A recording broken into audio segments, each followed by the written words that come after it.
3. Oke, selamat datang kita di segmen ketiga dalam Rumah Podcast Berbincang Senyaman di Rumah. Yeay.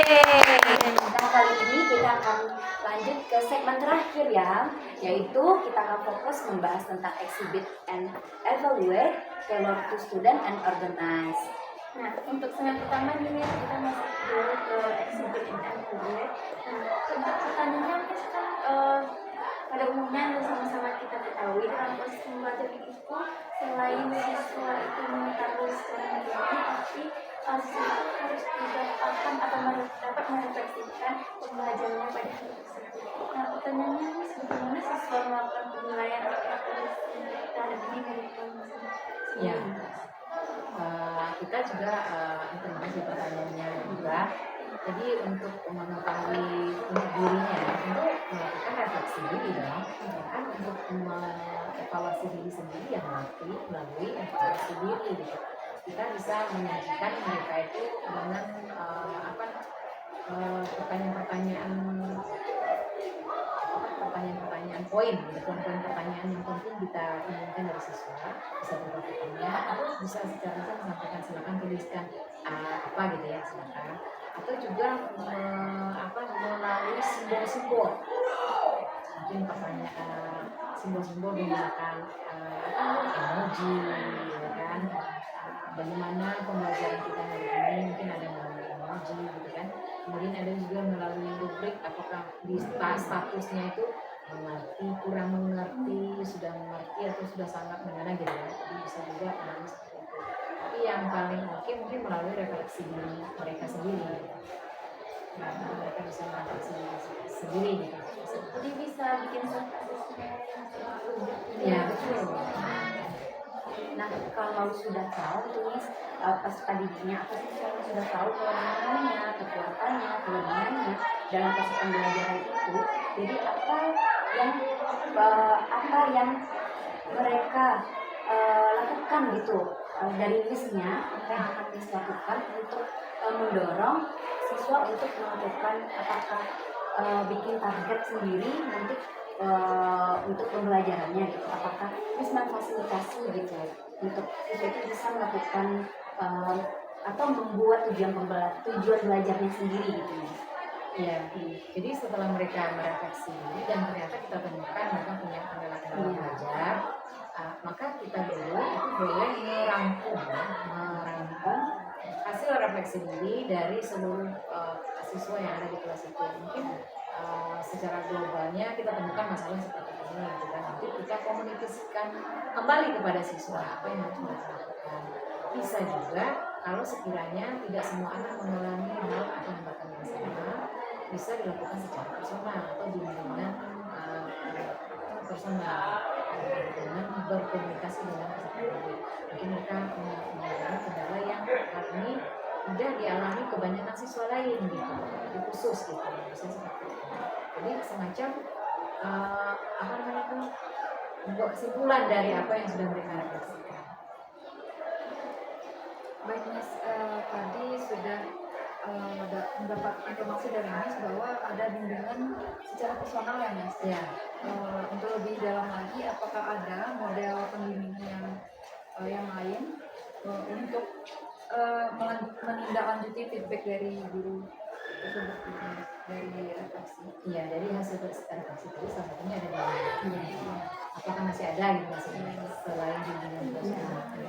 Ya mungkin kita mungkin ya ini sudah pernah dilakukan setelah melakukan refleksi, kita kaji ulang lah pelaksanaan PPP kita dikaji ulang, kemudian kegiatan pembelajaran kita juga dilihat ulang, asesmennya cocok atau tidak, apakah tercapai pembelajarannya. Maka kita merefleksi diri juga, tidak hanya siswanya. Jadi setelah siswanya merefleksi dirinya, kita otomatis kita juga akan merefleksi diri gitu kan, apanya yang salah gitu ya, sehingga siswa ini tidak mendapatkan apa yang kita harapkan gitu. Jadi kita setelah mereka refleksi diri, otomatis kita juga akan merefleksi diri gitu. Jadi juga merefleksi diri setelah siswa. Terima kasih Mas. Nah, selanjutnya kita ke tailor to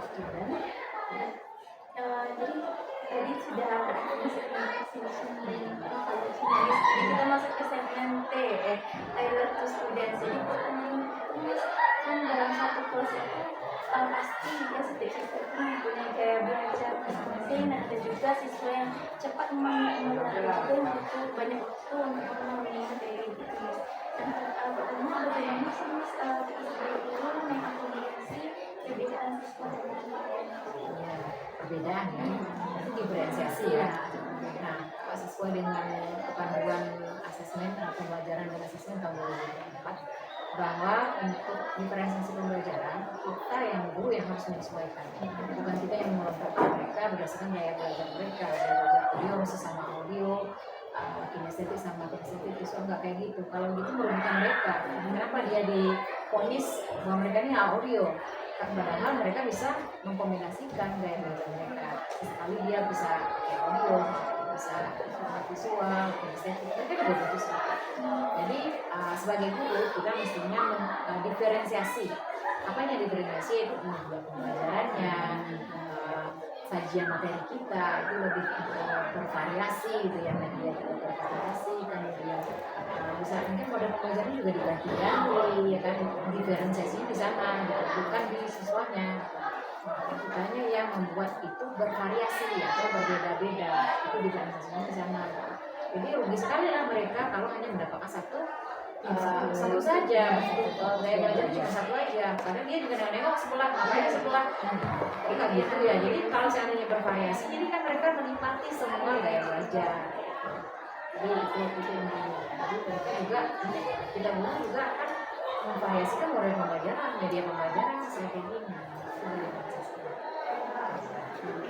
Lanjut Miss, pertanyaan selanjutnya ya, kadang kita dalam proses pembelajaran kita bertemu dengan situasi yang berubah secara tiba-tiba, entah itu karena faktor internalnya mungkin atau faktor eksternalnya. Ternyata proses pembelajaran yang kita ini capai ternyata tidak sesuai dengan yang kita harapkan. Nah, situasi tersebut nih, gimana cara Miss menyesuaikan pembelajaran itu agar menghadapi situasi tersebut? Cara Miss menyesuaikan diri atau kita di dalam pembelajaran, terus situasi berubah. Sebenarnya kayak perubahan kurikulum. Iya, perubahan kurikulum ya, tiba-tiba berubah. Nah, cara Miss menyesuaikannya dalam proses pembelajaran gimana? Kita tetap mengacu kepada kebutuhan peserta didik. Peserta didik kita itu mungkin dari sisi usianya, ya kan? Kemudian dari zamannya, dari zaman sekarang kan zaman teknologi ya, kita dari gen apa sih sekarang? Gen zamannya itulah yang sangat menentukan. Jadi walaupun perubahan kurikulum itu ada, tetap aja audiens kita itu anak-anak, mereka yang masih usia berapa itu, belasan tahun, yang masih koridor anak-anak, itu kan kita menyesuaikan dengan kurikulum strategi dengan situasi zamannya. Orientasi kepada berpusat kepada peserta didik. Nah, kalau untuk metode pembelajaran atau pendidikan ada juga Miss suatu hal gitu untuk penyesuaiannya.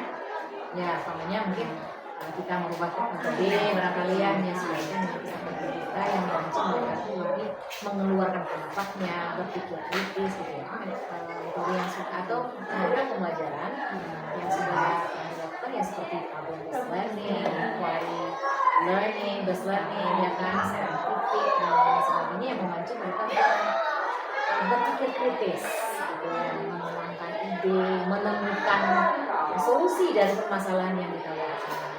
Terus ada yang melakukan Baik Miss, informasi yang sangat penting sekali bagi kami terkait tadi yang bagi segmen T. Sekarang kita masuk di segmen O Miss. O ini tentang organize. Nah, sebagai seorang guru tentu saja perlu mengorganize proses pembelajaran dari pendahuluan sampai refleksi di akhir. Nah, kalau Miss sendiri untuk merancang pembelajaran tersebut, apakah ada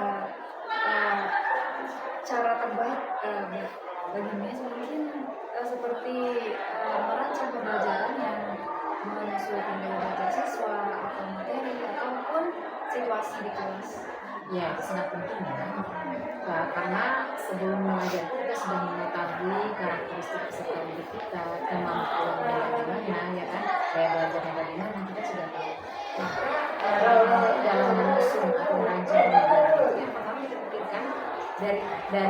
awal sampai akhir itu harus berurutan. Maksudnya urutan seperti ini ya. Dari yang mudah ke yang sulit gitu ya. Mungkin dari yang sederhana dulu ke kompleks. Kemudian dimulai dari kehidupan kita, kan? Nah, dari kehidupan mereka sendiri, baru kita meluas atau lebih global, gitu. Jadi khusus ke lebih global. Gitu. Jadi dekat dulu dengan siswanya, dimulai dari hal yang sederhana dulu, baru ke yang kompleks. Itu cara menyusun.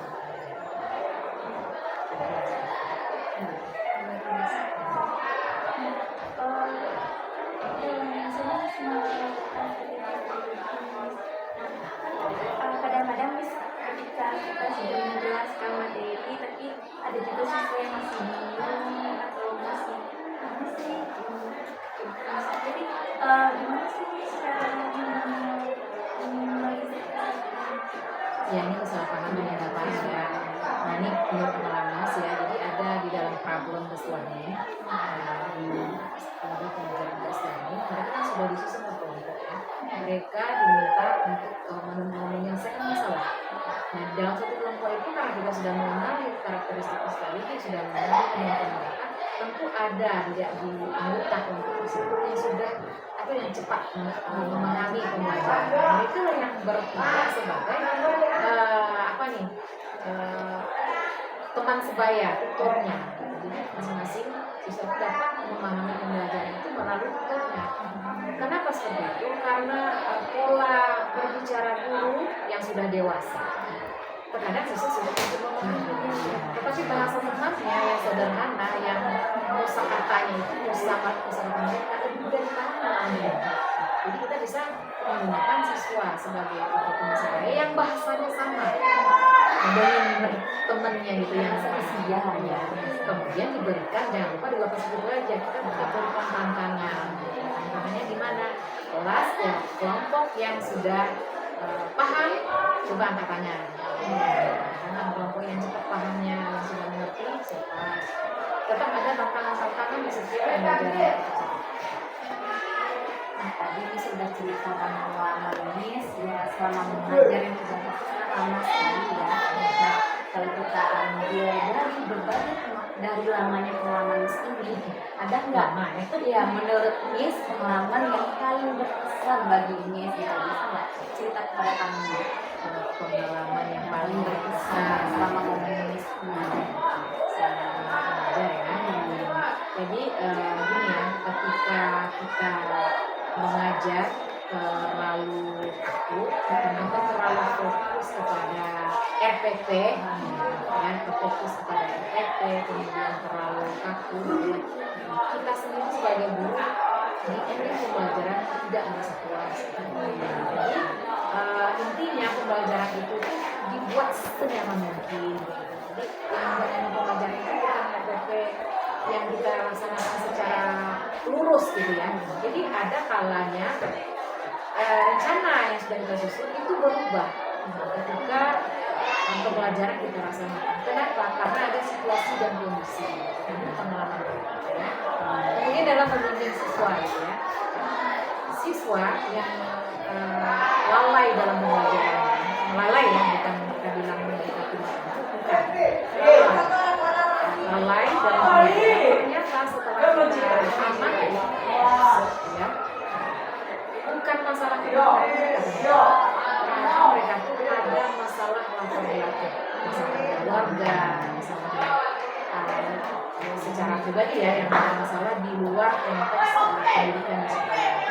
Dan setelah ini pecah, ini sudah terjadi dialog. Ada loh, anak itu memang sudah tidak dipedulikan sama orang lain. Bahkan untuk makan sudah dipedulikan gitu kan. Tahu nggak? Si anak yang datang ke sekolah tidak bawa uang sama sekali. Tidak bawa uang sama sekali. Bahkan rupanya dia jalan kaki. Setiba di dalam kelas, dia otomatis lah. Dia nggak bisa connect dengan pembelajaran. Hadirnya juga cukup bagus gitu ya. Jadi kita sebagai guru gitu ya juga harus fleksibel dengan situasinya. Dan adaptif ya. Ya, adaptif juga fleksibel dan harus adaptif. Jadi udah cukup ya Iya, teman-teman udah ya pertanyaannya untuk sesi kali ini, untuk segmen kali ini. Terima kasih Miss atas kesempatannya dan udah hadir di dalam